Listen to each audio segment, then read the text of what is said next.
November 20th, 1917, Cambrai. The day I died. They tell me I'm 94 years old now. I can't even lift a teacup without my hands shaking like a leaf. But every night, every single night, when I close my weary eyes, I feel him. I feel his ribs heaving between my thighs. I smell the copper blood on his coat. I hear his breath, hot and furious, right in my ear. Warrior never left me. He is here, right now, just waiting.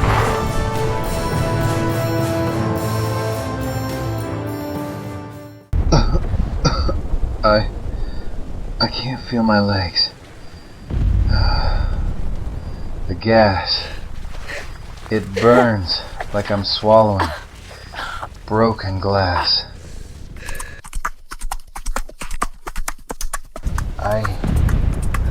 I hear it. Warrior? That mad bastard. He's coming back. He's actually coming back. Through the bullets, through all that hell. He's coming back. For me. 5 years before Cambrai, I met the devil. They called him Warrior, but they should have called him Broken. They beat him every single day, whipped him, starved him. They tried so hard to break him. But you see, you can't break what's already shattered. I stood there, just watching him, and he watched me. And I knew him. We were the same. Two animals ruined by hands that only knew how to hurt. I didn't train him. I waited. For 3 long weeks, I just sat outside his pen, didn't speak, didn't move, just existed near him. Let him see that I wasn't holding a whip. On the 22nd day, he walked to me. He put his nose right against my chest, and I swear to God, I felt him surrender. Not to me, to us. We made a pact that day, in the dirt, in the silence. I would never hurt him, and he would never leave me. Then they came for us. 1914. Light Horse Brigade, you and your mount. Report to Sydney, war service. I knew what that meant. Europe, the mud, the gas, the slaughter. I found him in his stall. I pressed my forehead to his. I promise you, boy. I promise. No matter what hell they send us to, I will bring you home. I will bring you home. That was the last time I ever lied to him. Because I didn't bring him home. We became home in the fire. And the fire, God help us. The fire was just beginning. 6 weeks at sea, 3,000 horses packed into the belly of a rusting ship. The smell. Christ, the smell of shit and fear and death. Before we'd even seen the war. 50 horses died before we reached France. 50. They threw them overboard like garbage. I watched their bodies floating away in our wake. October 1916. We landed at Le Havre. The officers told us we were heroes. Heroes. The Western Front wasn't a war. It was a slaughterhouse. We marched for days. The mud got deeper with every mile. The horses were sliding, screaming before their tendons in the mud. I kept my hand on Warrior's neck the whole time. "Steady, boy," I'd whisper. "Steady." But I could feel him trembling. He knew. He knew what was waiting for us in the thunder beyond the hills. Gas, gas, gas! Gas, gas, gas! The canisters landed with a soft hiss. But the cloud, the yellow-green cloud, was a wall of death. My eyes! They're stinging! My throat is burning like acid! I scrambled for my mask. My fingers, they wouldn't work. But Warrior didn't have a mask. I watched him, sucking in poison. The gas, it took my voice. The mist cleared, but the world was gone. Silence. A horrible, heavy silence. I looked at him. Warrior. He was still standing, but his breath sounded like broken glass in his chest. He was coughing blood. His eyes were streaming. He was drowning in his own lungs. I shouted at him, "Run! Run, you bastard!"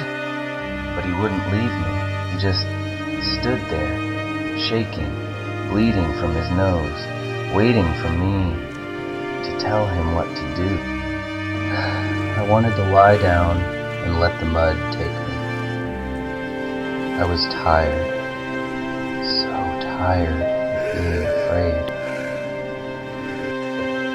But then I felt a tug, a weak, trembling pull on my sleeve. It was him, Warrior. He wasn't giving up, so how could I? I stood up. My lungs screamed, my skin crawled, but I stood up. We weren't going to die in this mud. Not today. Not like this. Then the whistles blew, a sound that stripped the soul bare. I didn't think, just into the roaring mouth of hell. I wasn't a man anymore. I was a scream. Beside me, the Warrior galloped. His hooves tore the earth, throwing clods of blood-soaked clay into the air. Bullets hissed past like leaping hornets. Shells cratered the world around us, raining iron and bone. But we didn't stop. We couldn't. The fire was ahead. We ran right into its heart. The wire. It was everywhere. A forest of rusted thorns. Warrior hit it first. I heard the scream, not of a horse, but of something ancient and suffering. The barbs sank deep into his chest, his legs, his beautiful neck. Every struggle only pulled the iron tighter. Easy, boy, easy. Please, stop moving. You're cutting yourself to pieces. I hacked at the wire with my bare hands.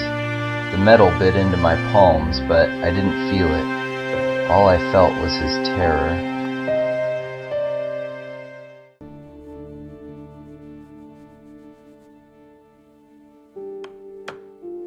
then the guns went quiet. A strange, ghostly fog rolled over no man's land. A figure emerged from the white haze. Not a monster, not a devil, just a man. A man in a gray uniform holding a white handkerchief. For a moment, the war just vanished. He is a fine horse. Too fine for this place.